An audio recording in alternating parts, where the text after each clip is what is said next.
So the great passage on the death of God, the madman parable or story in the Gay Science section 125, there's this turning point where the madman says, he's going on and on about this tremendous deed that we have done. We have killed God.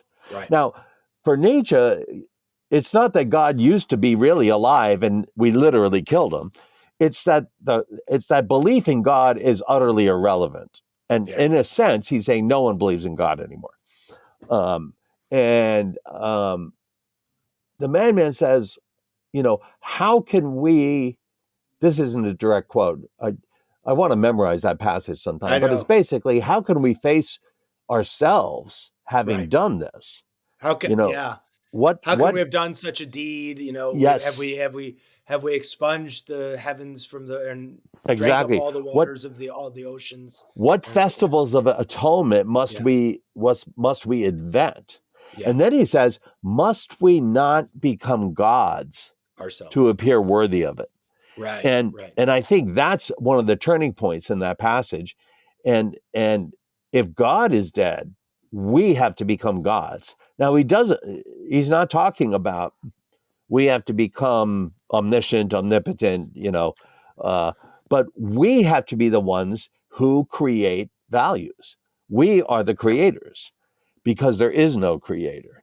And so that's kind of the, you joked and said the Christ is within us, but there's really a sense of, no, the healthy life is a person who takes responsibility to create herself and her own values in that way. Yeah. Yeah. And I think that just that kind of idea has had such ramifications. Yeah. For the West over the last 100 years. Right. I mean, which we can get into postmodernism a little bit on that. Yeah. Where, I mean, and in a sense that would kind of be true if there actually was. I mean, I think when I'm reading that passage, like some people have pointed out, Christians have pointed out, like in a sense that would kind of logically follow if you do not have the fixed point of the creator. Yeah. Which would be the source of objective value. Objective values also given sort of a design of creation that we can grasp, latch on to, orient ourselves to. Then what would be the other thing other than just our own creative will, our own logos? Like we're the logos now, right? I think there's something to that. And the critique is not just, there are alternatives to Christianity, but he sweeps those aside. Like you're not going to take Plato. He's not going to Plato. That's who I was thinking of. Yeah, because it's too metaphysical. Yeah. So once you abolish that, there's a higher source for morality. Then morality is human, all too human, like digestion, and we make of it what we will. And it's not that he wants to jettison all morality. He thinks that there is a that, and this is what gets to the nihilism stuff, that life is not just the highest value, but one commentator says it this way: life is not the ultimate value, it's the ultimate valuer.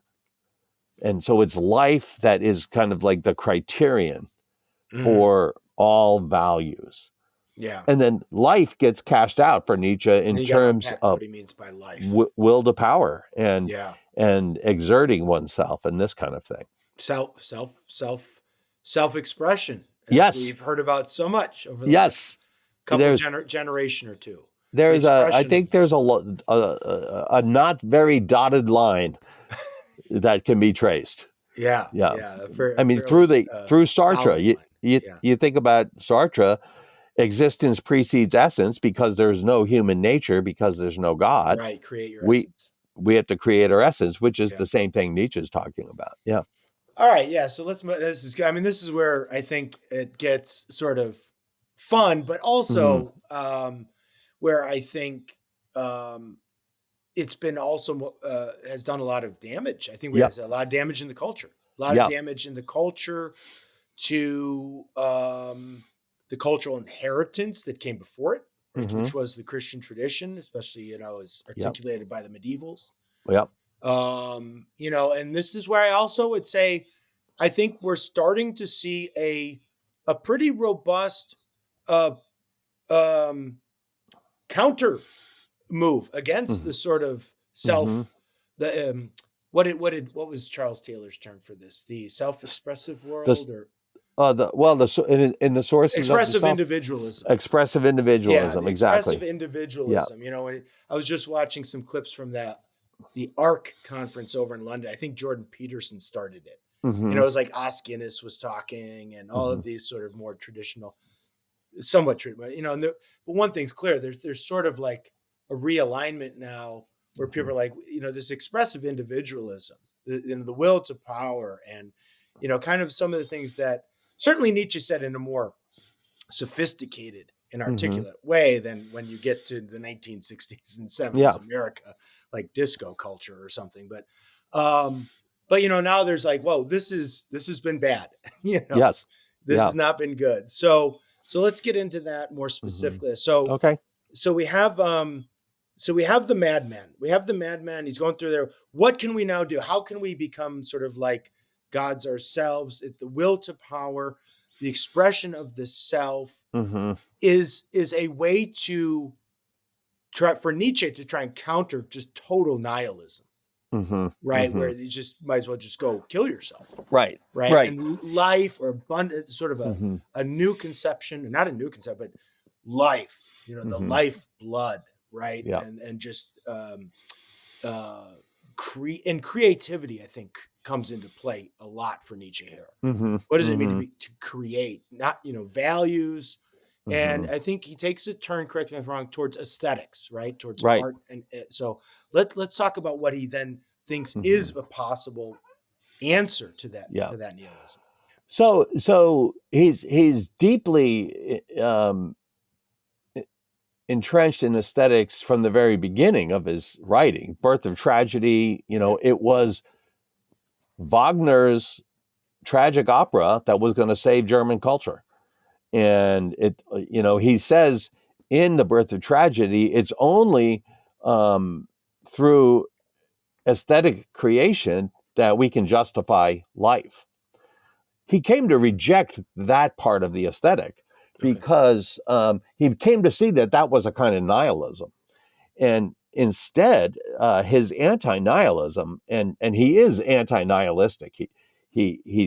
He thinks he's the only one who can get past nihilism, his views, is that any attempt to justify life or the world or human beings is nihilistic because it subordinates us to something higher.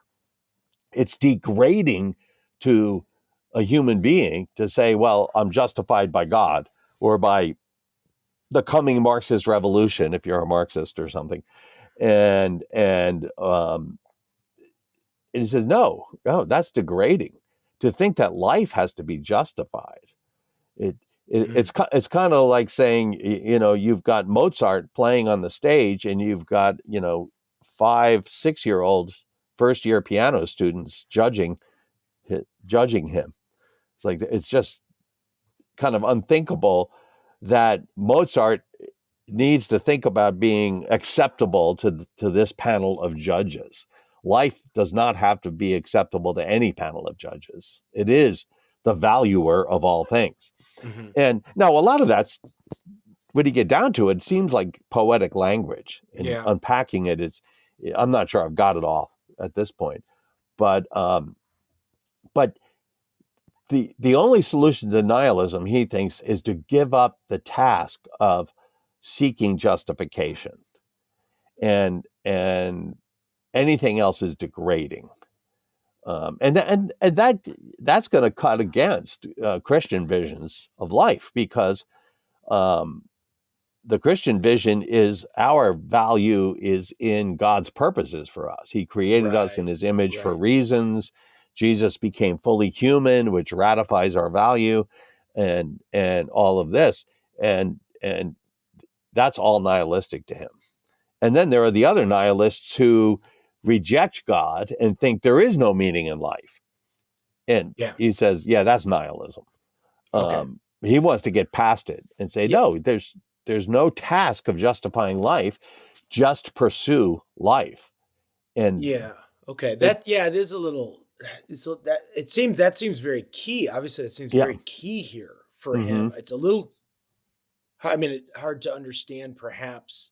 So on the one hand, he's saying with the rejection of God, is sort of a meaningless existence, right? He says, well, no, look, we don't have to go there. We don't have to go to this complete nihilism where there's no meaning in life. It's life itself, just sort of this, I don't know what you call it, sheer living, sort of. Sheer living. I struggle with it exactly what you're doing. Some other word for it or term that the life impulse, and I kind of you got to use some poetic language. The impulse to life, or something that alone sort of justifies itself. Right? The exhilaration of expressing your power.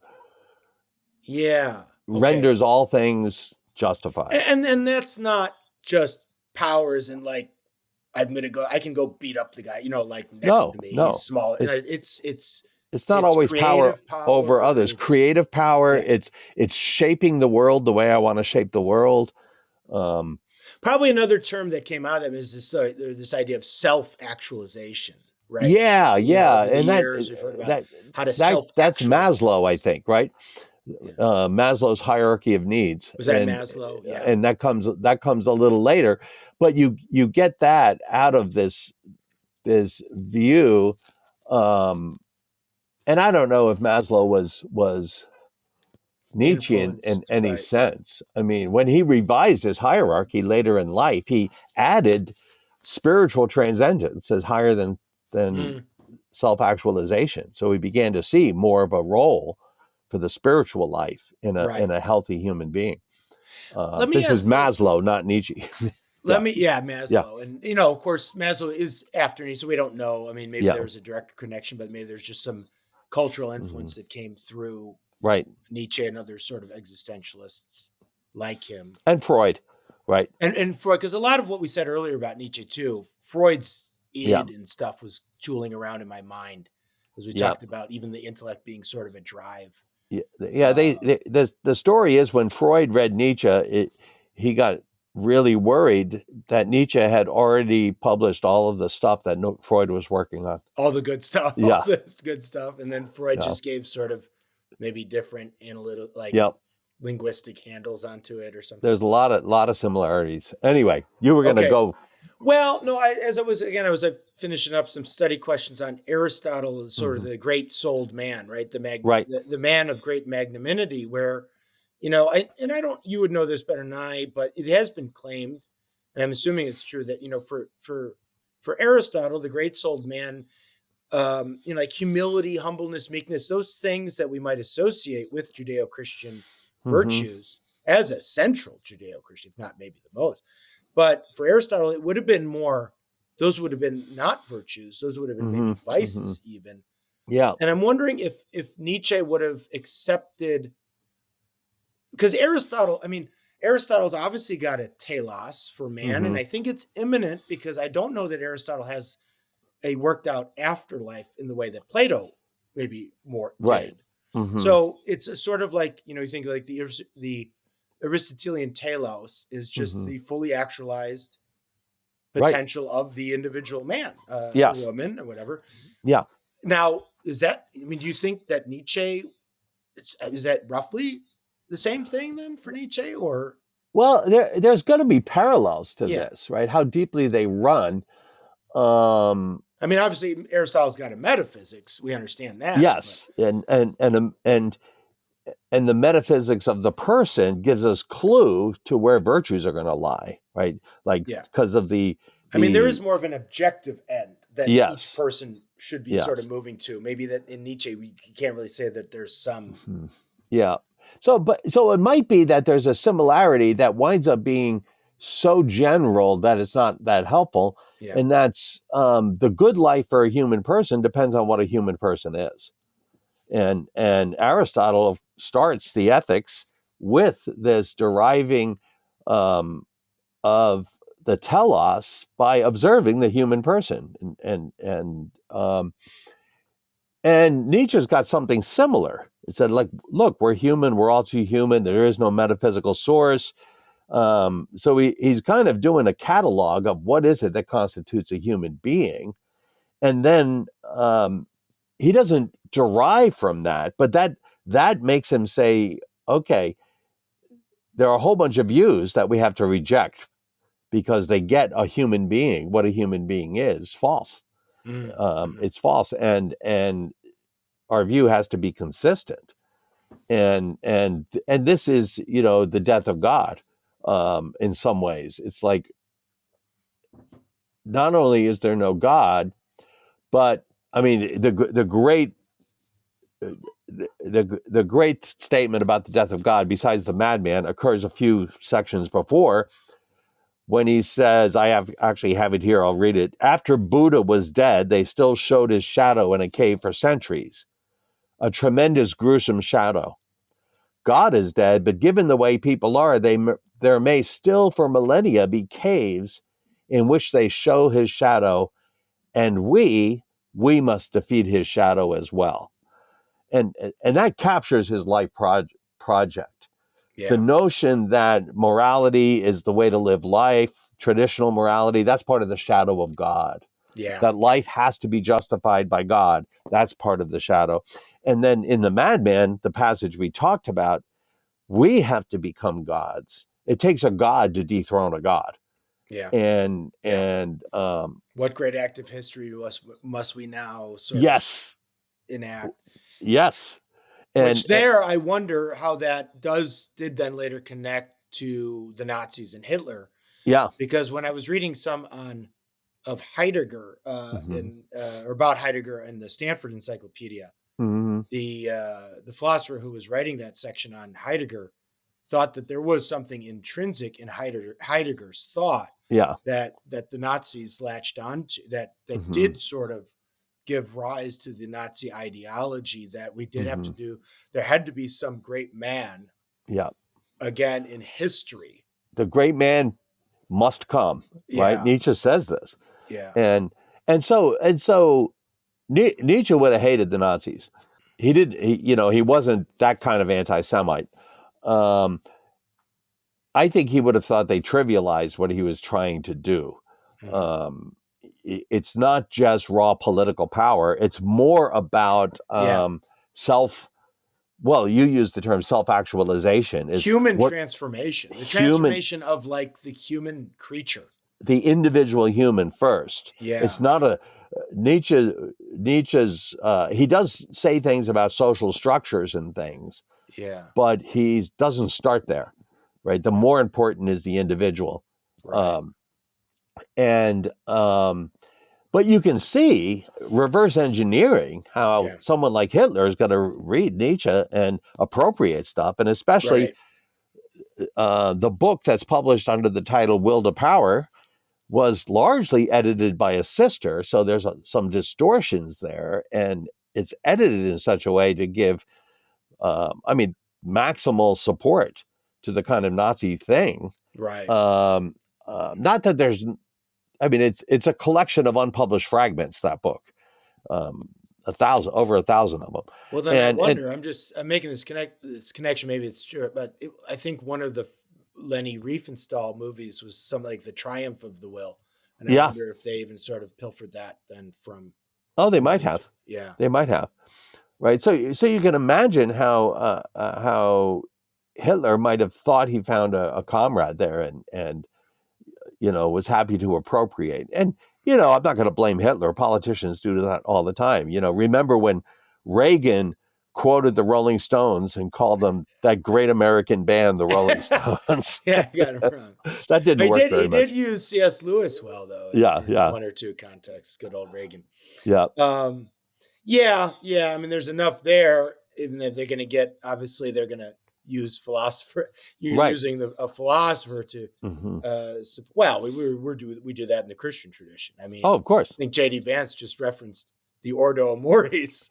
Yeah. And we can analyze. I'm not sure he got it right. Yeah. I mean, we can analyze it though, but yeah. I mean, but yeah, and not to say we wouldn't want to use pull from Aquinas and Augustine in political thought. We certainly will.